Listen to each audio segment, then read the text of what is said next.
Natural Order Podcast, Episode 13. Welcome to the Natural Order Podcast with your hosts, Ryan O'Leary and Adam Haman.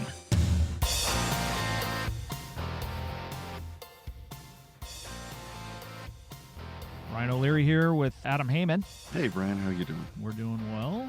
So today, in the midst of some current events, and who knows, these current events things can change a bit. And what I'm talking about right now is this whole Kevin McCarthy, Speaker of the House ouster a couple weeks ago, or 10 days ago, or whatever it was.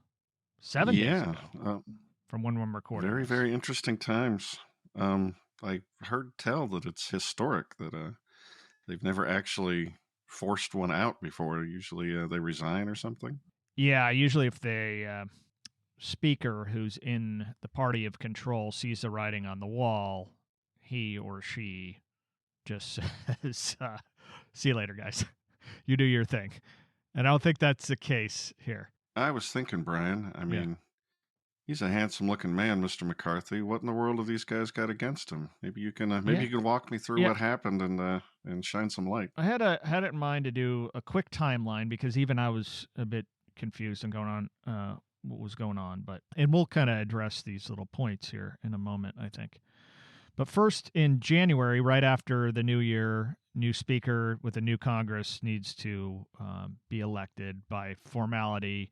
Republicans take control of the House, and their Superboy, one of the, I don't know, what do they call them? Young guns. Oh, good grief.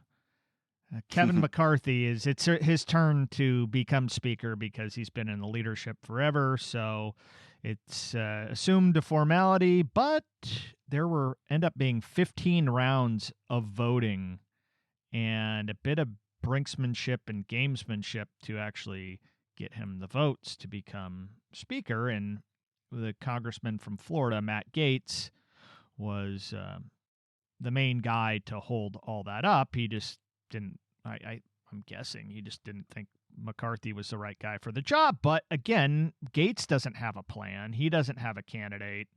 I think he even at one point in the process nominated Donald J. Trump, amongst other people, to be elected. And, well, as we'll see, again, people are throwing that name out again because you don't actually have to be a member of Congress to be Speaker of the House, but every single speaker has actually been a member of the House over the history of this great nation. So you're saying all I need to do is DM Gaetz and maybe I could be speaker? Yeah, throw your hat in the ring. No problem. Sweet. Yeah. But, So anyway, so that's in January. Eventually,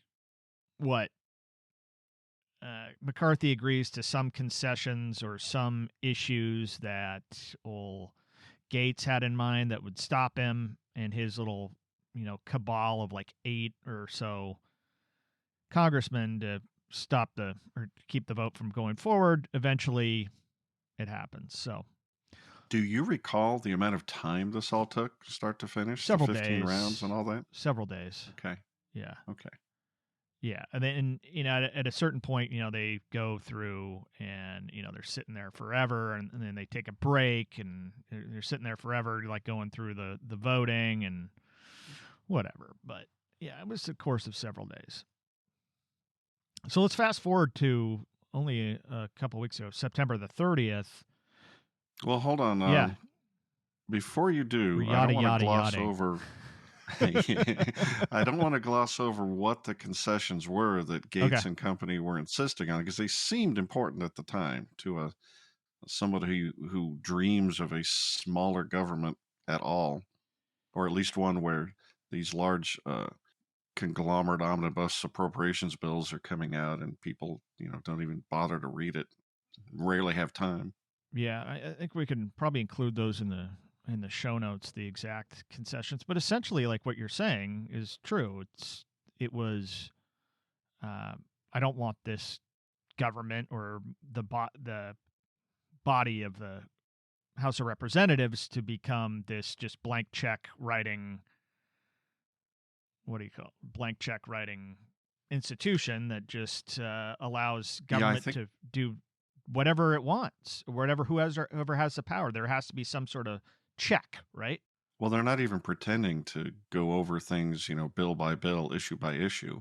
Ostensibly, there's like 12 committees that are supposed to bring up appropriations bills, and you're supposed to take them to the House floor and debate, but they just don't even bother anymore. They just lump them all together and cite some pressing time constraint or something. Blah blah blah. I'm getting bribed. Mm-hmm. Oh, and another concession that he forced in was the one he just exercised, that any one member can bring up articles to remove. I don't know if that's the language, but that just one congressman can call for a vote, force a vote because he didn't trust that Gaetz would take, or that McCarthy would take seriously the issues of this small cabal, as you say, of Republicans that claim to represent a desire for a smaller, more limited government. Yeah. So all those are true, and then so you fast forward to the end of September. McCarthy brokers a deal to keep the government funded, because you remember, like, all September, maybe all summer even, the specter of, the government's not going to be funded, and it creates a whole host of problems. Some I don't care about, some might actually cause problems, but usually it's just a fear-mongering thing. And same with like the debt ceiling nonsense that they fear-monger all the time.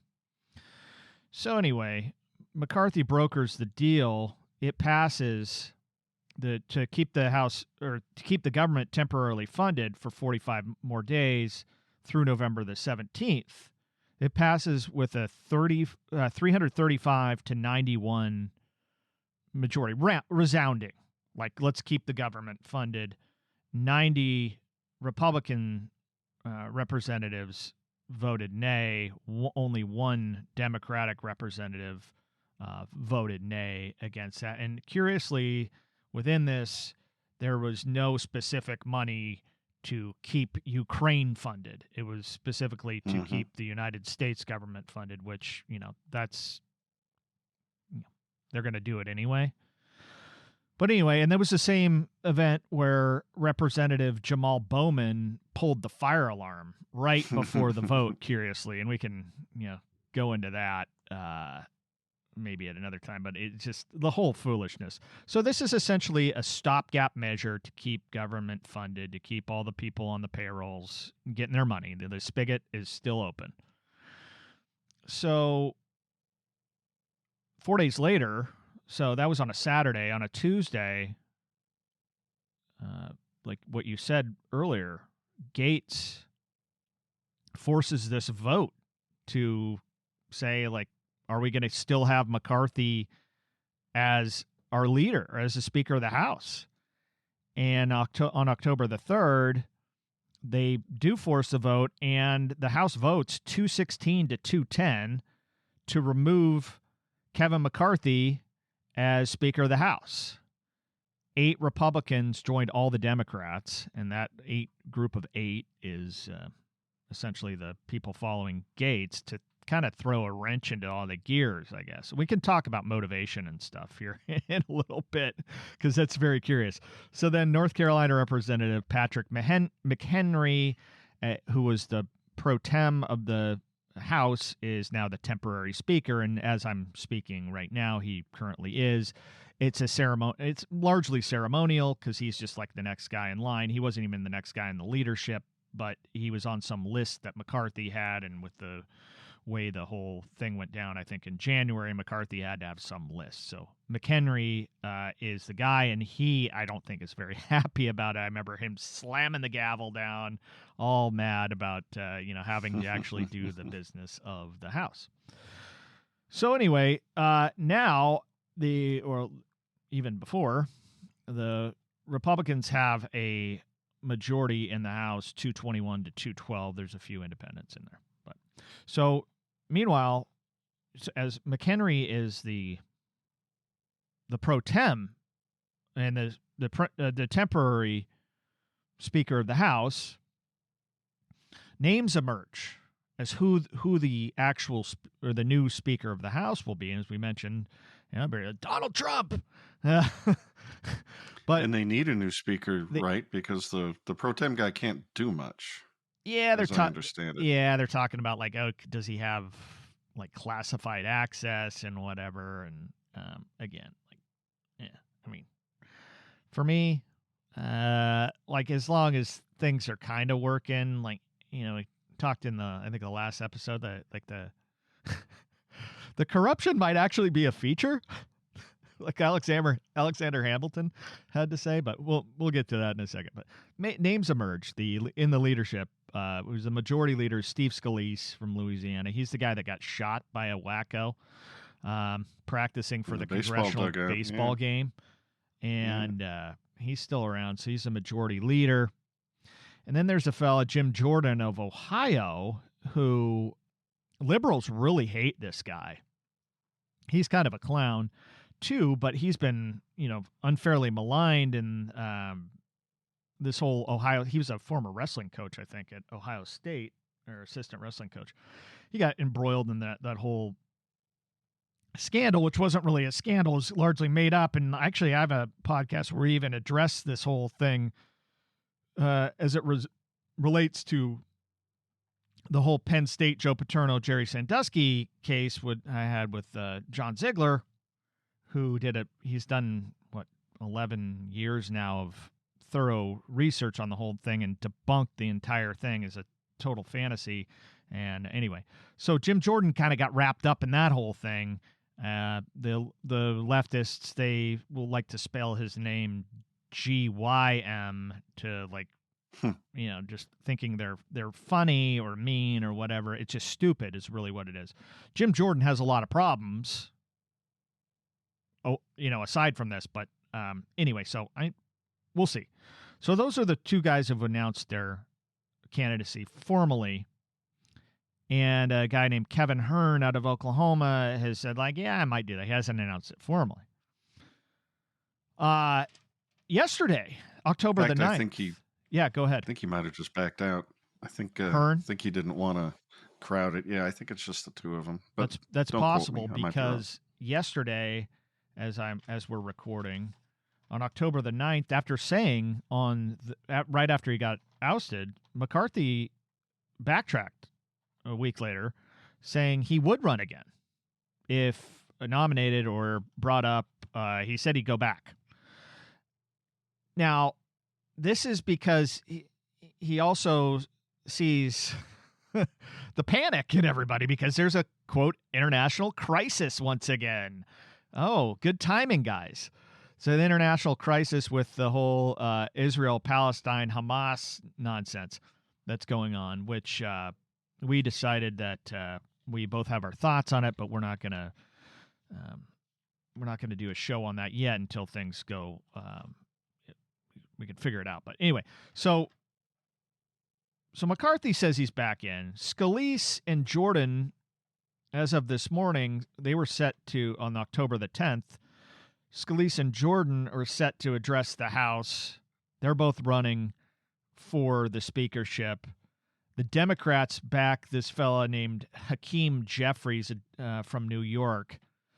And McHenry, the temp speaker, his agenda is wanting to elect a speaker by the end of this week. I don't know if he has any power to do so, but anyway, that's where we're at. That's a timeline, and that's just a timeline that has not addressed many of the motivations behind any of this, but I will yield my time to the gentleman from Nevada. All right, I got a couple things. First of the, I guess, three now, Scalise, Jordan, and the McCarthy Redux. Does Mr. O'Leary have a preference? I have no preference. Okay. Well, go ahead. Well, my second point is just that I kind of love all this, because I think the entire body is just a crooked den of thieves, and I love that they're all panicking. And I'm wondering what you think, because on the one hand, it's destabilizing the government, and okay, that's bad. If government is a good stabilizing thing, then it's bad. But I'm wondering, to go back to the motivation issue that you brought up, if Gaetz and company are serious, the guy seems like a grifter to me, but maybe I'm reading him wrong. But he says he wants things that are ostensibly good to a conservative, constitutional-minded person. Do you think he was wise to do what he did, given that, ostensibly McCarthy just wasn't taking their concerns seriously? They made a deal and he broke it. Just flat out said, go to hell. Yeah. All good points. To answer the question of the wisdom, no, I don't think it was particularly wise. Now, he was fully within his rights to do so based on the deal he negotiated with McCarthy himself and the rest of the people to get him elected. Fully within his rights to do it. I don't know that it was wise. Even Thomas Massie, who I think would more or less be on our side in this normally, sure. he's not for McCarthy necessarily. He's against the chaos that it's brought. Now, I read something that it's like Gaetz is like, oh, dog catches car. Okay, well, that's quite an achievement for a dog to finally catch up the car. But then what's the dog do? Like, he's just looking for another activity to do. Now, you oust McCarthy, you don't really have the liberals hate Scalise. They hate Jordan. They certainly can't stand Trump, and Trump's never going to get elected because there's a certain amount of Republicans who are just going to reflexively say, buzz off, I'm not voting for you. So you don't really have anybody. And that's why McCarthy really got elected in the first place, because he appealed toward this proverbial center to some degree where he could be a manager of these people. He's certainly not an ideologue by any means. But so anyway, the wisdom. So yeah, I have a question. I don't think the wisdom was very good with Gaetz, but he was certainly within his rights. I think you were watching the 15 rounds of voting a lot closer than I was. I just heard they were happening, and I played a little game where I take a shot every time I cast a vote. So by the end of it, I wasn't paying too much attention. Yeah. So I have a question. The Democrats get to vote too, right? Right alongside the Republicans? Yeah, but they just... I ask because the Republicans need to unify behind one of these 3/4 people.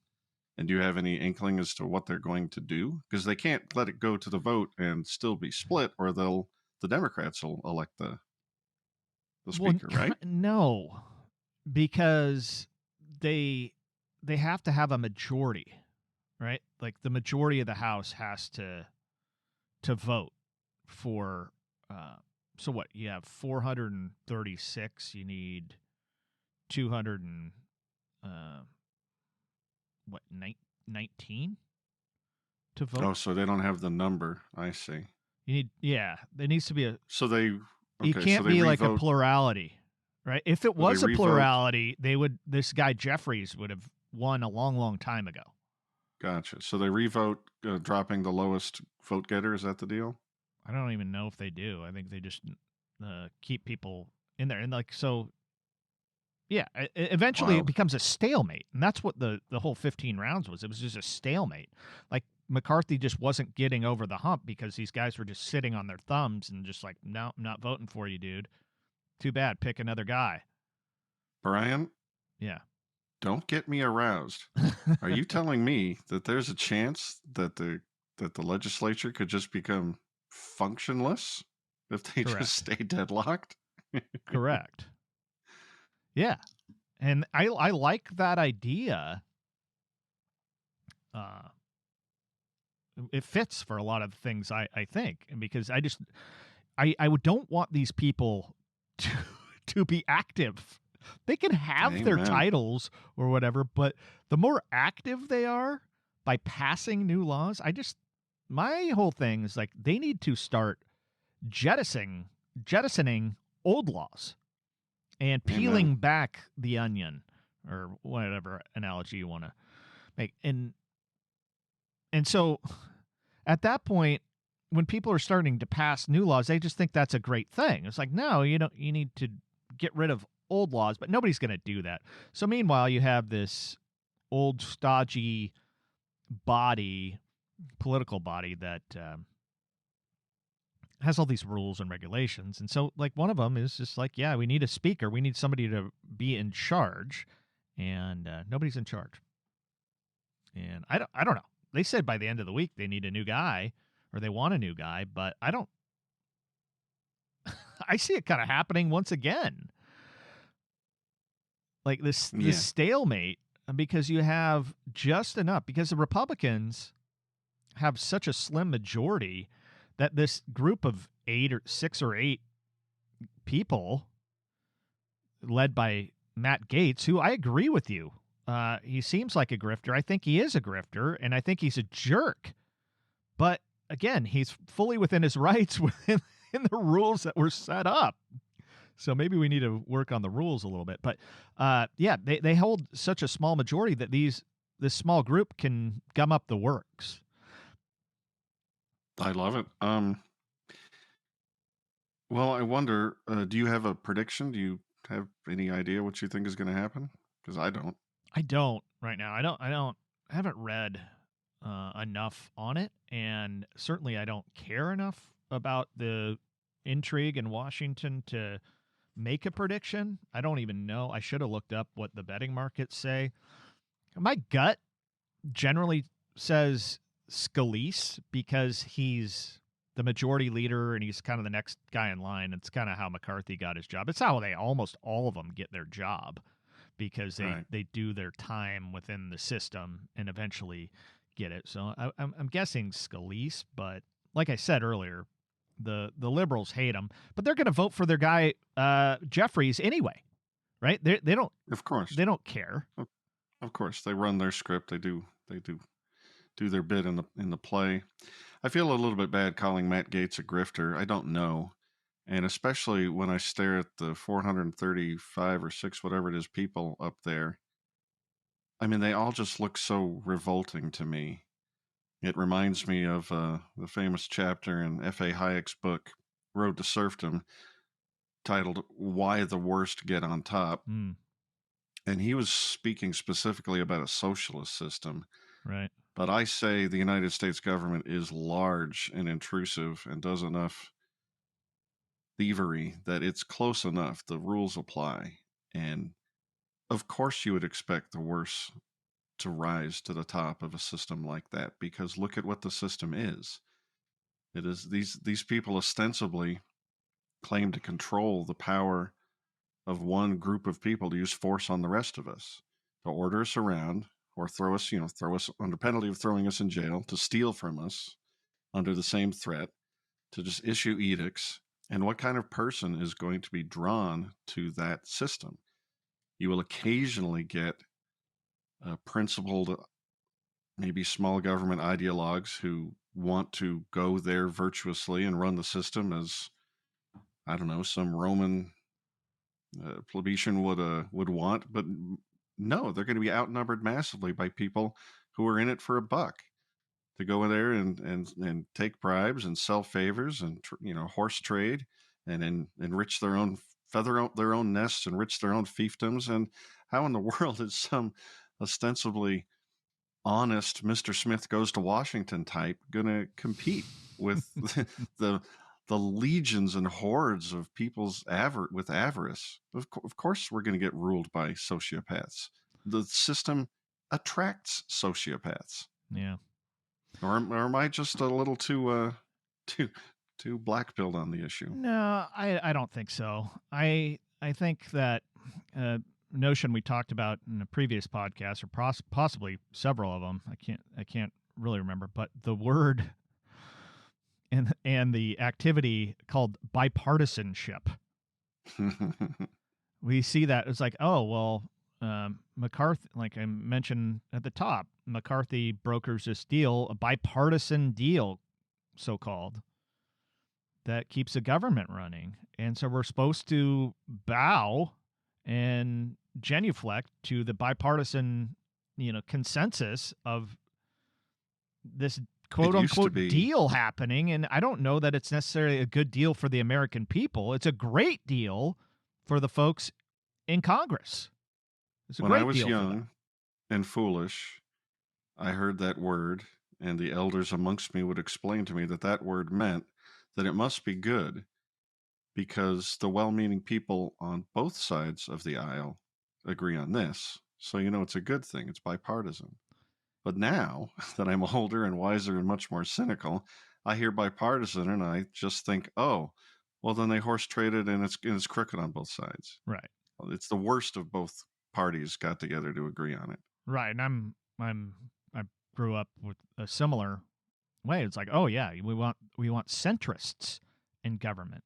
Neither left nor neither right. They're centrists, but then they don't believe in anything. They're essentially nihilistic, and that's what I can't. Yeah, go ahead. I can't remember if I said this on the podcast before, but you tell me a centrist is good, and I say great, and then I ask you to outline what all their policy prescriptions are, and it'll be some mixed bag of half things that a typical Democrat would want and half things a typical Republican would want, right? And you go, great, that's a centrist. And I say, okay, great. Well, then wouldn't a centrist also be a person with all those policy preferences switch the other way? Right. The exact opposite person who believes the exact opposite about everything. Isn't that also a centrist? Sure it is. Is that supposed to be good? Yeah. What are we talking about? So, yeah, the whole idea of this bipartisan world, and it's like, well, the bipartisan consensus gets us embroiled indirectly anyway in the Ukraine.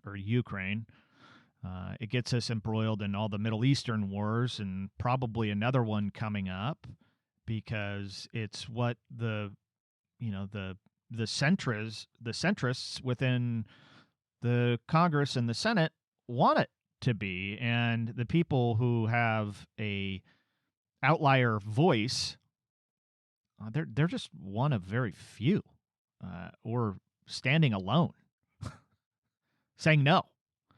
And that in the system, Republican, small r, or Democratic, small d, either way, they have no voice. Well, I get what you're saying, but I do have to give a tip of the hat to the framers of our system, because they made it convoluted on purpose so that a pissed off minority can gum up the works, and we're seeing it play out right now. And right, I don't think it's at the end of the day going to change all the money that gets stolen and spent and all the lives that get wasted by bombs being dropped. But I like, it's a feature that these mechanisms exist by which the vocal minority can truly protest in a meaningful way. Yeah, I think that's a good point. And I guess if I haven't said it directly, I will say it now, that what we're dealing with are largely unimpressive people. They're just not impressive people that are somehow in these positions of power. Getting back to your point of Hayek, that these people are not impressive, but they have the power. So what then do a largely non-vocal majority or even minority, what can they do about it? They can do relatively little. Yeah, it's a little depressing. More people can listen to this show and get red pilled on the whole issue.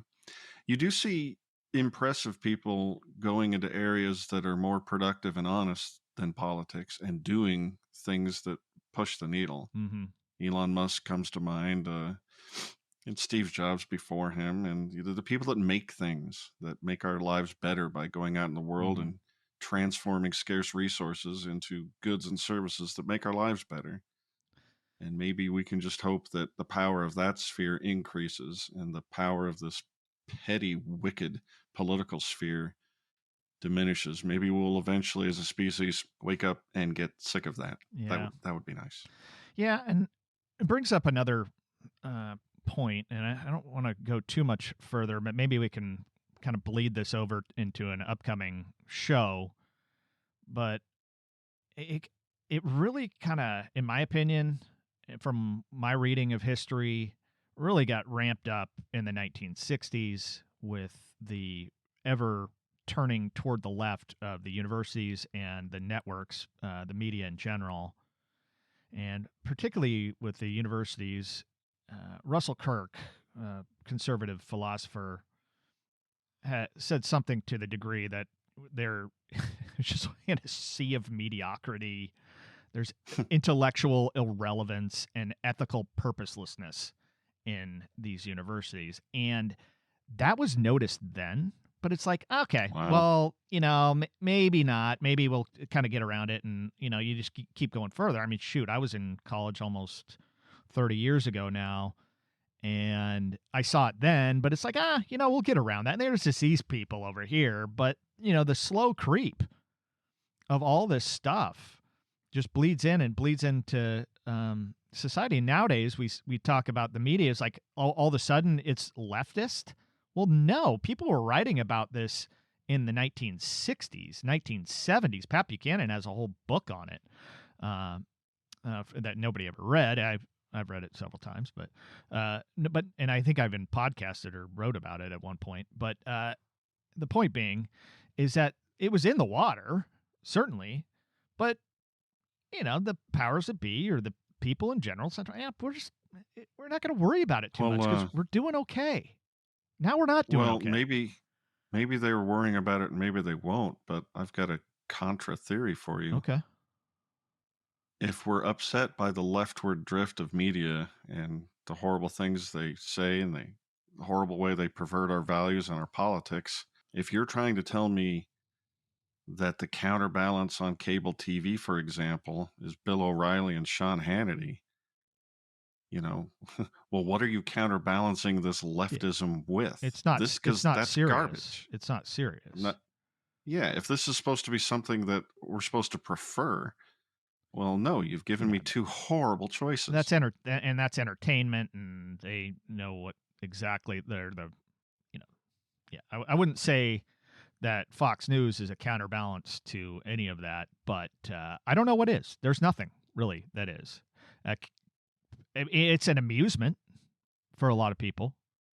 I do think that good things are popping up. They're just not in these mainstream things. Yes, it's correct. It's Natural Order Podcast, for one. It's Natural Order Podcast, exactly.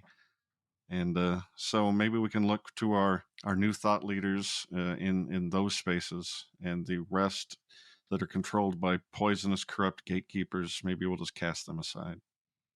Yeah, and I think another fingers crossed plug here, community that Adam and I are a part of, and how we first met is the Tom Woods School of Life. And you can just go to briandollery.com/TSOL and find out more about that.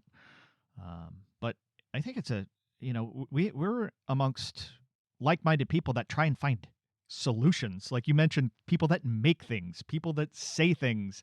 And there are people out there, and we're just trying to grow that cohort of people. And because there are people like you out there, and we enjoy each other's company on a weekly, if not daily basis. So. Absolutely. Well, that's a good spot to wrap. Nice plug. Good people. Yeah. And like I said, there's all sorts of things that how we got here. There's 1,000-page books that you can read that will describe that in some detail. But, we're just going to keep plugging along. Like I like to say, forward momentum. And don't let as Van Morrison says, don't let the bastards get you down.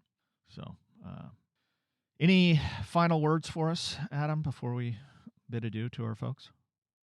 Yeah, stalemate. I like that stalemate idea. Okay. Let Congress do nothing. Yeah, just let it breathe for a little bit, huh? Or not breathe. Or not breathe. Strangled. All right. Until next time, naturalorderpodcast.com is where you go. This episode will be on the front page if you're hearing it in a timely manner. If not, it'll be in our archives. Until next time, this is Brian O'Leary for Adam Haman. For more, head on over to naturalorderpodcast.com.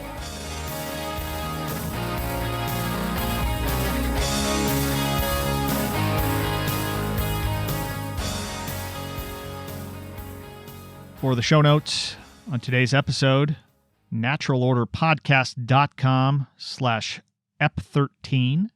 That's naturalorderpodcast.com/EP13.